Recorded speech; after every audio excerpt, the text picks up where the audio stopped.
G'day and welcome to Aussie Vision. I'm Mike. And I'm Dale. And we're here for our weekly update. Massive week it was actually, Dale. Oh, it's always. We're in the thick of national finals, of course. Definitely. We had, 6 national finals came to a conclusion during the week, so we've got plenty to talk about.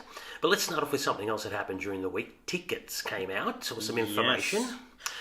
Yes, they finally released the ticket details, and well, if you're going to Israel, it don't come easy and it don't come cheap because the tickets are very expensive. This is not surprising. It's in Israel. Generally, everything so far has been quite pricey. It's a small arena. There's only going to be 4,300 tickets for the public, both Israel and international, for every single show. So obviously, that's capitalism, supply demand. That's exactly right. So the cheapest is an €85 ticket for a semi-final rehearsal, up to €400 for the final. But generally, they're in the hundreds of euros, and that's different than usual when people are paying a lot to get there already. But that's the way it goes. Pretty high cost of living in Israel, so things like accommodation, food, everything's fairly high, so you would expect ticket prices are fairly high as well. Yeah. Doesn't make it any easier for the fans going, but unfortunately it is what it is. All I'd say is if you're thinking of going, just being there is amazing. So even if you only get to one show, don't worry about it too much. It'll be a fantastic atmosphere. Definitely. All right, let's get into the wrap of the national finals that happened. Let's head off to the Kiev witch trials this morning. The final of Vidbur took place this morning.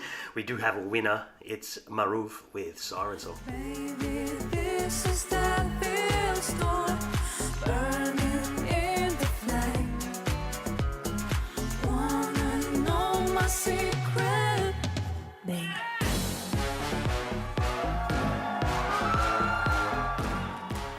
Alright, so let's first of all talk about the winner and then we can talk about some of the other talking points of what happened in Kiev this morning.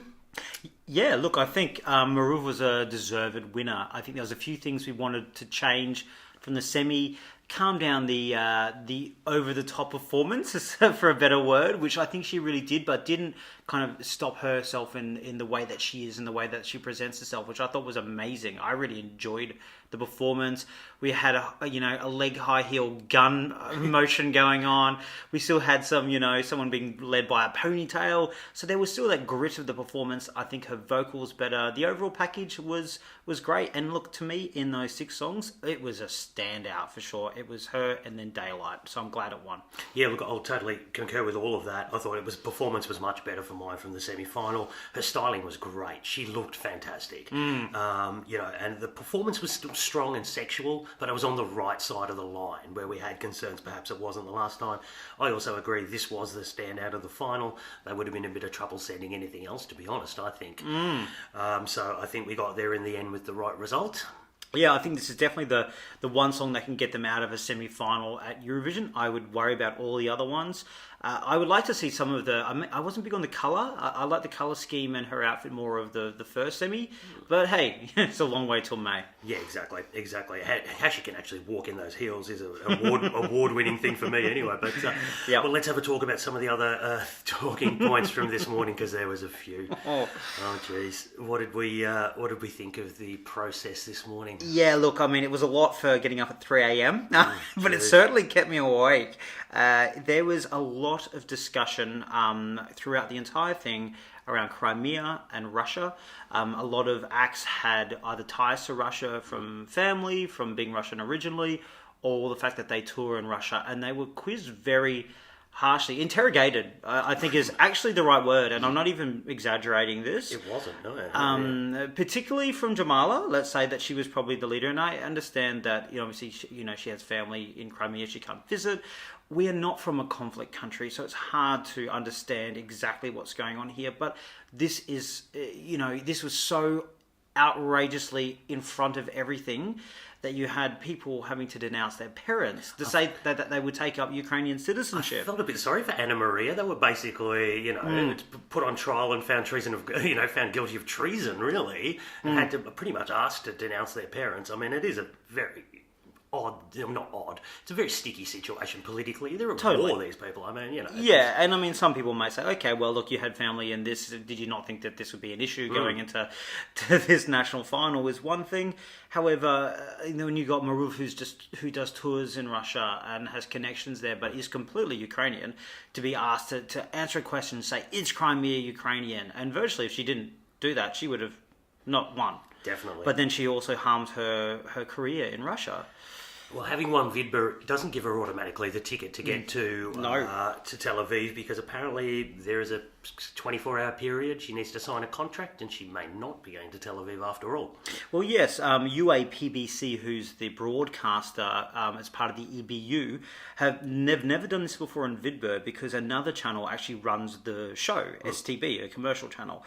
But UAPBC get to decide. They gave a note at the end of the performances that was read out live, saying that they will have the final say in who is going to Eurovision. That's never happened before. It was basically saying, you know what, abide by our rules, and they've also tweeted that they have to agree to the terms and conditions of performing, otherwise they're not going. So it might not be the end of the drama out of Kiev, I think, somehow. Oh my God, it was dramatic. Let's go somewhere which wasn't as dramatic, Dale. Let's go to Denmark. The old Dansk Melody Grand Prix took place this morning. Yep. God, they're lovely. There's a lot of smiles and a lot of lovely people going on there. But we have a winner from there, and it's Leonora with Love Is Forever. Just a miracle. Love is forever. Love is forever and everyone. Love is forever. Love is forever and everyone. Just a taste of love. Well, Leonora won the super final, 42% of the vote she got, which is pretty good. She beat out Julie and Nina with 35%, and Sigmund, I think the surprise packet in the other spot there, with 23%, all pretty good scores, but I think she was the standout. What do you think? Oh yeah, look, I liked the song from the start. I think it had Eurovision written all over it. It was always going to depend on how they staged this. And they did a really good job of it. There was a lot of movement, a lot of guessing what was happening, a lot of connection with her on camera. And then she ended up on this giant chair. Yes. I think that maybe would need to be rethought for that last minute. But overall, you were transfixed in watching it, and it was sweet. And I love the different use of languages in that final minute of doing in German and Danish and French as well as English. And I really enjoyed that. To me, it was the obvious choice to go.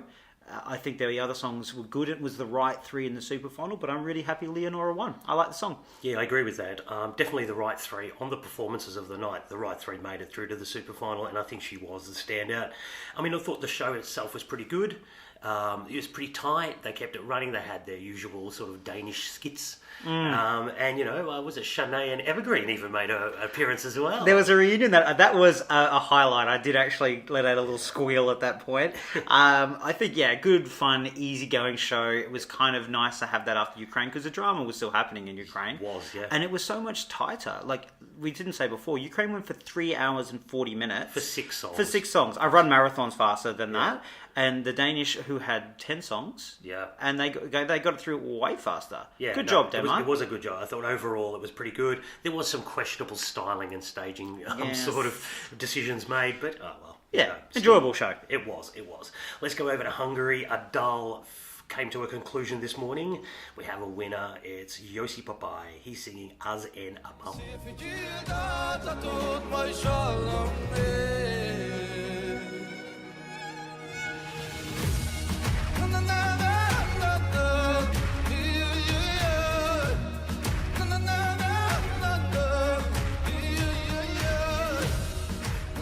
Another one who won his super final. What did we think of Yossi's performance in his song? Look, Yossi from the start, I think, always elevated this song live compared to the studio version, and he has a real presence on screen. I think it was always one of the favourites going in. I wasn't overly surprised to see it win. I probably thought there was a couple of other songs who, if they got to the super final of 4, would have challenged him, but once we saw those 4, it was always up to Yossi Papai, I think for sure. I like the song without absolutely loving it. It's not as good as Origo from 2017, so I think there could be a potential struggle here for Hungary. Yeah, look, I agree. He's such a compelling performer. He really does raise the bar on this whenever he gets on the stage. I'm going to agree. It's not as instantly likeable or as impactful for me as Origo, and that could be a little bit of a problem for him. But at the same token, it's still really good. And I think it was, of what was in that super final, it was definitely their best chance to send to Tel Aviv. I would disagree on that one a little bit. I think he's compelling and he's fantastic. I totally get it. I won't deny that Go-Go Seika, I think it is, with the Go-Go S, was a better overall package, and I think that could have worked quite well. It didn't get through to the super final. There was some interesting jury voting, as always, in Adele. That's nothing new from that one. But I don't know. I don't know if it was the best chance to get out of the semi-final. But Jussi Papai's got that recognisability factor, and I think people really like him. So, he could still get through, and it has some authenticity to it. Definitely. Let's head off to Lithuania. Another one of the marathon processes ended this morning with Eurovision. The winner we have is Jurijus with Run With Lions. We got a love that can be caged. We got a love that can be caged. Come on, let your feelings out. Come on, get your freedom now. Run wild, run with the lion. Well, he took out both the jury and he did win the televote by 3,700 roughly. So a clear-cut winner there. What do we think of Jurijus? I like his voice. I no, I do. I like his voice. I think it's really unusual. I think it's memorable, and I think he does his high ranges really quite well. I think the song itself has some really good elements. The chorus is probably lacking a little bit, but overall it was good. The staging was really minimal, so the fact that won, and when I thought, for example, Monica Maria had a much stronger overall package, shows that there's something there. So if they can actually stage this a hell of a lot better in Israel, it's not completely dead, but it's going to struggle when there's a lot of other solo males with probably a lot of other better songs. Yeah, I tend to agree. Look, I'm going to say I've got written decent voice with an average song, unfortunately. As you're right, with staging was minimal. It was virtually non-existent. It's basically a camera, him and a few lights. I'm just going to be honest, this song really does nothing for me. It really, really doesn't. I'm a bit scratching my head how both the jury and the televote didn't go with Monica Maria, to be honest. I thought that was a far more compelling package. And I think you bring up a good point. There's a lot of solo males going to Tel Aviv so far, and I don't think Jurijus is going to stand out, unfortunately. No, I think he's probably one of the weaker in terms of overall package as well. Monica Maria, I think, was one of the favourites. We were pretty sure she was going to win. I think a lot of other people were. The signs were there that there was strong televote for Jurijus. I was surprised about the jury. The jury voted exactly the same as the televote, which I don't think has ever happened in Lithuania, even close to it before, which was really unusual. So she came second in both. I'm surprised. I think they had something there with Lighton. I think it wasn't the best thing out there, but I think they didn't make the right choice this morning. Look, I'll agree. I just think it was a little slightly stronger than this package, put it that way. Neither of them probably were going to blow anyone away. True. Let's move on to what happened on Saturday morning in Australia, Friday night in Europe. It was Unsalid for Israel. Germany, we have a winner from there, Sisters with Sister.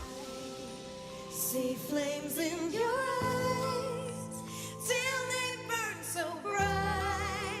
Don't you try to hide it, sister.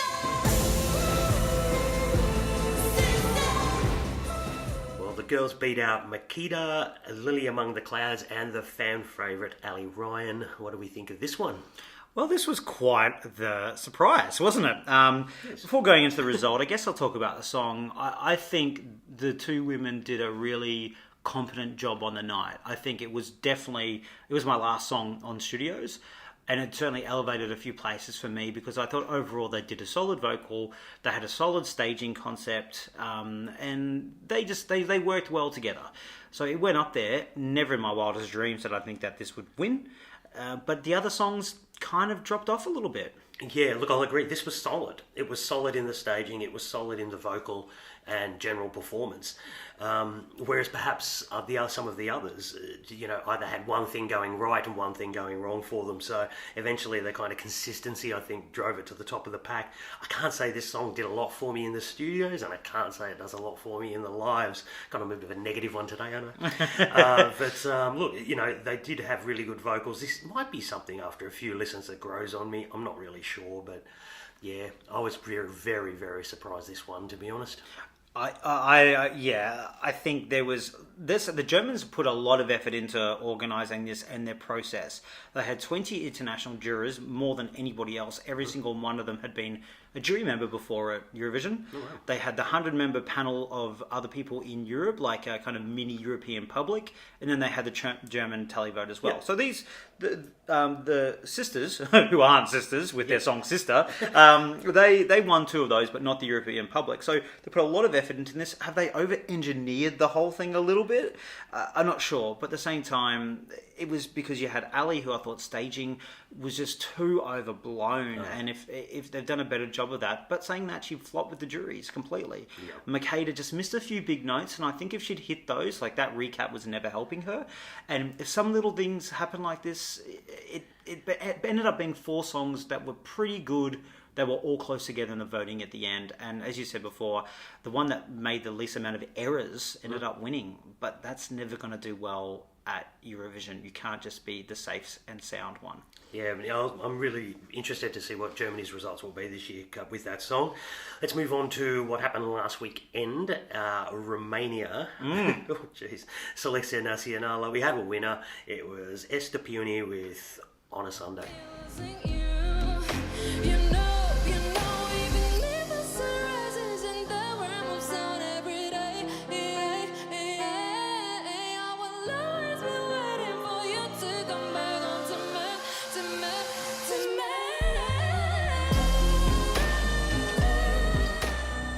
Good old days, Dale, when corruption and drama was all heaped on a couple of blokes from Wee Wee Blogs. Esther won the jury quite famously. She only got 5th in the tally vote, but that was enough to lift her above a couple of the others. What do we think of her performance? Well, I have to correct you there. She only came 8th in the public. Oh, really? Yes. Wow. Yeah, so this was the big thing about it, because 6/7 of the vote went to the international juries. Each one of them had a vote, and the public was like basically one other juror. So that's fine. That's what's put forward. So blame the process, maybe not the result itself. I thought Esther did a really good performance on the night. It definitely elevated for me. I really enjoyed it much more live. Was it in my top 2? No, but it was probably my 3rd or 4th song. I wasn't overly surprised to see it get jury love. I think you had a situation where Bella's song didn't come to life amazingly well live on stage. I thought the staging it really lacked something. And Laura, I think that was always going to split people. Jurors sometimes love that, sometimes hate it. She had a good voice, but the song itself, the first half isn't great. So I can kind of see the point there. But yeah, surprising result. Yeah, look, I liked her live performance as well. I thought she really stood out with that red dress and her staging concept. I thought her staging concept really kind of told a story. She did perform it pretty well with her sort of, quite quirky armography, etc. The vocal was pretty solid. I'm not going to say it was an absolute killer, but I thought it was pretty solid with her vocal. So overall, the package sort of came together quite cohesively. The song's a little languid for me at times, particularly the opening of it. But ultimately, I actually don't mind the song at all. I don't think it was, any like they picked some random one out of the bottom and put it to the top. Yeah. No, not at all. I think it's actually quite a decent song, and I think this might go all right. It was kind of like, I think this is a much better song than Germany, for example, which had a surprise result, but more controversial. But again, I think it's the system here, and let's be real on this. I think we got way too much hate. Definitely, it certainly was not their fault. We saw that even if they'd voted Laura 4th, like a lot of the other juries did, it wouldn't have changed the result of it. They did have her a little low, I must admit. I guess the process is 2 people from the one really successful, amazing fan site had double the say than the entire Romanian population. And I think that's the issue here. Exactly, and that's TVR's fault. Yes. That's not theirs. I think the boys voted however they felt was what they were liked on the night, and that's what they were there to do. So, hate on TVR, I reckon. That's exactly. Hate the process, not the people involved. Let's talk about other things that happened this week. We got our 3rd song from Finland, Darud, and it's called Look Away.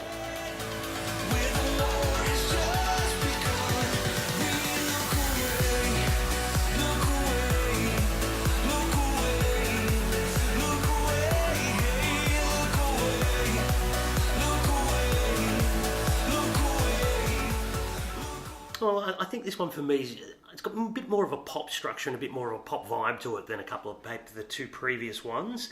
This is again another solid effort coming out of Darude. I like this.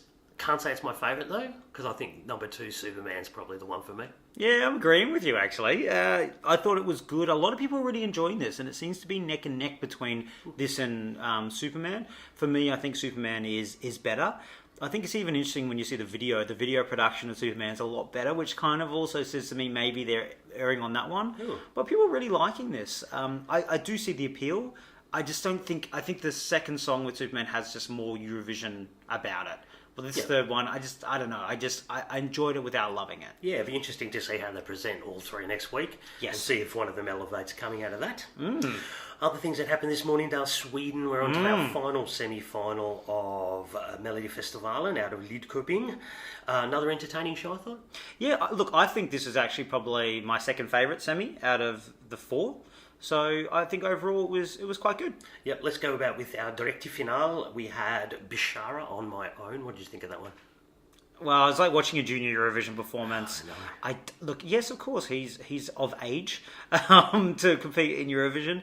But when someone looks like a child, I don't like that. I'm sorry, I'm watching Eurovision. I think he will be a great star. He's got a great voice for his age, and it's not surprising to see him get through.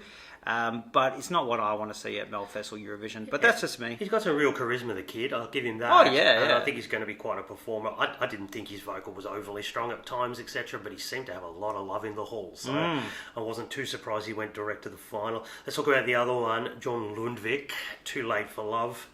What do you think of this one? I think winner, chicken dinner. I think we've seen our Melfest champion, and it just was fantastic.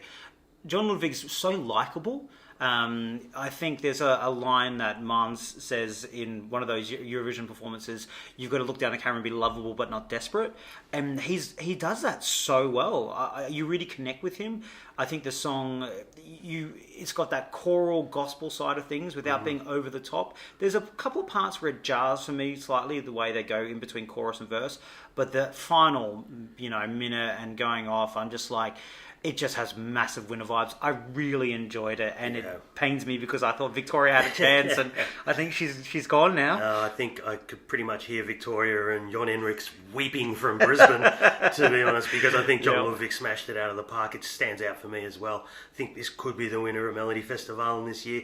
The song's got it. It's got the peaks and troughs. It's got the moments, whether it be in the song or vocally. It's catchy. Yeah. It really is catchy, and again, the gospel singers, etc. It's a real performance. If I have one little criticism, maybe the staging is a little too dark. There's a lot of black going on.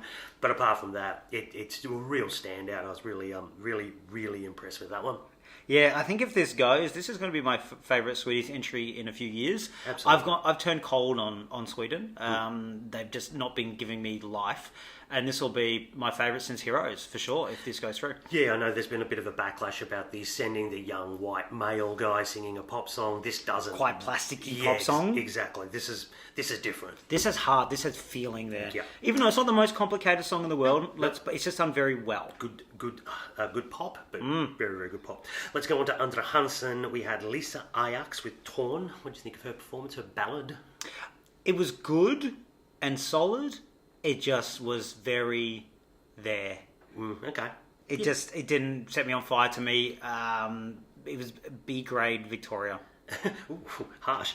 No, look, I kind of agree. It's a good ballad. It's a nice ballad. She sings it fairly well. Can get a little bit shouty, but yeah, generally I thought it deserved to go to the Andra Hansen. Yeah, I agree. And then we had Avingana with I Do, the Schlager dance band sort of music. What did you think of that one? Well, it's aging and dated, so I obviously enjoyed it immensely. I thought it was really fun. I thought the lead singer did an amazing job. I must say the backing vocalists coming on, they did look like a reunion. When Diggy Lou Delay was performed a couple of years ago, it reminded me of that a little bit. Fair enough. But overall, they did a great job, and I think they deserved to go through. It was a lot of fun. Yeah, no, I agree. They probably were the standout four for me. Can't say anyone was really sort of robbed not getting through. Pagan Fury were quite entertaining to open the show with the feathers and furs, etc. But yeah, I guess it didn't set our world on fire. And also the handsome second chap. what's his name? Anton Hagman, yeah. Yeah, I think this also, we did speak about this earlier, that this video effect that a lot of the songs have done so far in Melfest, every single one of them has failed. Yeah. And I think that's a little representation of that almost plastically cold feel that was from the last couple of years. And I feel like the Swedish people are saying, we don't want that. We want something more real. Yeah, Margaret had it, Omar had it, he had it, Yep. and they've all sort of bombed. They've all flopped. It doesn't feel like you're real and you're in the arena there with them. Yeah, well, we'll talk a little bit more about the Under Hansen matchup, so that'll be later on. Yes. Because that's happening next week. What else happened this morning was Portugal Festival de Canção semi-final number 2. Let's quickly run through some of these results, shall we? NBC won the semi-final. Others getting through were Madre Paz and Mariana Bragada. She came equal fourth and beat out Dan Riverman. There's only one I really want to talk about because I thought it was fantastic, and that would be Surma with Punya. Wow, I really, really enjoyed that. Yeah. It was different, it's quirky, I found it really enchanting. I found her really, captivating. It's a real performance piece, and I thought it was staged really well. What about you? Yeah, it reminded me of going to performance arts. Yes, me too, because I didn't know what was going on half the time. Yeah, but no, I think that was wonderful staging, and I think it was quite powerful, understated. The movement of the dance is amazing. She was really captivating. I loathe this in the studio, very much like Telly Mi Voice. But this, to me, I think really elevated, and we saw the jury give it 12 points, where we saw them with Conan last week really not go for that. So it's probably a good sign that maybe the jury's shifting, and then maybe for the final they are going to reward this kind of very different appeal, because I thought the other songs were all good and solid. They were just very... Just Portugal, solid, exactly. and I really enjoyed them. Yawn, I've seen it all before, Portugal, but whereas this I was like different. them. Oh, yeah, they were good, don't get me wrong. The quality is good coming out of Portugal this year. A little bit concerning with Surma was fifth in the tally vote, so maybe the Portuguese public didn't quite get it as much as the jury, but hey, she's through. It'll be an interesting final next week. You've probably got a couple of very kind of mainstream songs, the two from last week that we talked about, and you've got these, and you've got these kind of two really art pieces.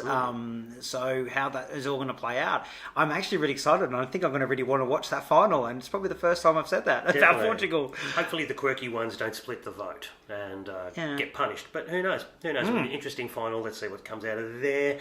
That puts us onto the week ahead, I think, Dale. It does. So this is pretty much the last big week of national finals. I mean, we've got a couple of things afterwards, but we start with on Wednesday. This is all European days, so Australia add one day as usual. On Wednesday we have Biovizia, Serbia, their first semi-final. We haven't even listened to the songs yet. We better get busy. Haven't been able to bring myself to it. And on Thursday, we have their second semi-final as well for Serbia. On Thursday, we have one of the internal selections, Belgium. Elliot is going to release his song. Which always highly anticipated, Belgium. I know. I think people are expecting a lot. And I'm hoping for something good here. Likewise. Then we get to Saturday Europe, when, of course, we have a range of national finals finishing up. We have Songförkeppningen for Iceland. We'll be finishing up then. We also have Norway, Melody Grand Prix, straight to final, so their final will be on Saturday as well. Good stuff. Finland, UMK, Darude will win, but which song will he be taking to Tel Aviv? We've got Portugal's final as well, which we just mentioned, as well as Moldova, their final. Wow. I know. Sorry, it's been brought forward a day, I believe. It was going to happen on Sunday, now happening on Saturday. Just get it over and done with. You've killed the good songs jury, so it's all over as far as I'm concerned. And then we have Sweden with the Under Hansen matchups. Do you want to run through those? Just quickly, let's do this.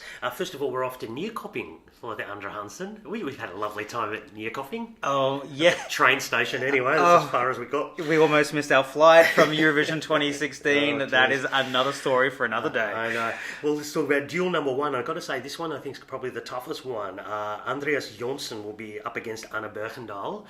Got to say, I think Anna Bergendahl's song was my favourite out of the whole competition, really, apart from John this morning. That's a tough one. Yeah, I'm a bit disappointed they're matching up, because I don't like his, but his was probably one of the better ones. Yep. And I thought Anna would have probably slayed every single person there, but maybe he's one of the worrying ones. So Harsh mashup, but I think she'll get through. Yeah, I hope she does as well. Duel number 2 will be Vlad Risa versus Nano. Nano's one. Please, I don't even know why Vlad's there, to be honest. Oh, stop it. Hopefully Nano improves his performance and just his vocal in particular, so brings her home. 3, Martin Stenmark will be up against Lisa Ajax. I think that could be quite tight, actually. Yeah, I don't know if Martin's song was really eye-catching. I think she might have enough to get over the line there. And then 4 was the young lady Rebecca Carlson against Avingana. Again, bit of an odd matchup, these ones. 2 different musical styles. They're the leftovers. Kind of it is. It feels a little bit that way, doesn't it? I wouldn't be surprised if Rebecca gets that one, to be honest. I think she'll have the appeal. She's young and sweet, and you kind of rooting song. for her. Yeah. Decent song, so looking forward to the Under Hunter next week. Indeed. Okay, well, I guess that brings us to the end of the show for this week. Oh, good. Oh, really? That's good. Yeah. Well, do we have anything else to talk about? I don't think we do. I think we're all done. No, for sure. Obviously, we'll find out about Ukraine probably tomorrow. By the time you listen to this, more drama might have happened or not.